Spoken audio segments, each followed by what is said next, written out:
তিনটা গাভী নিয়েছে গায়ে মরা, তার মধ্যে একটা তো শুয়ে পড়েছে গাড়ির মধ্যে, যেটা শুয়ে পড়েছে এটা কতই কিনছেন? এই সব কি ফ্রি নিয়ে যাচ্ছেন না কিনলেন? কিনলাম ভাই, ফ্রি আর বাজার পাওয়া যায়। ফেরত নিয়ে যাচ্ছেন কিনা? কোত্থেকে এসেছিলেন?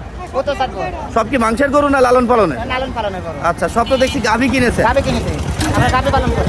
এইটা কুরবানি পর্যন্ত পালবেন? কোরবানি পর্যন্ত পালন। মাংস বানাবেন মাংস দেখালে কেন হয়? না বাচ্চা নিবেন? বাচ্চা নেবো না, মাংস নেবো। মাংস নিবেন, রাইট। সব হাড় বের হওয়া গায়ে মরা গরুগুলোই কিন্তু আমরা দেখতে পাচ্ছি উনি কিনছে। তাই এটা কতই কিনছেন? 80,000। 80,000 টাকা। আর যেটা শুয়ে পড়েছে এটা কতই কিনছেন? 1 লাখ টাকা কিনা। আর ওই পাশাটা কতই কিনছেন? 80,000।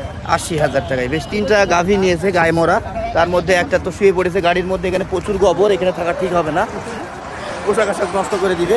দর্শক, আমরা দেখছি শুনছি চুয়াডাঙ্গার ঐতিহ্যবাহী যুগযুগী পোশাক থেকে আজকের তৃতীয় দিন। সবাইকে ঈদ মোবারক। আজকে 23 তারিখ, হ্যাঁ,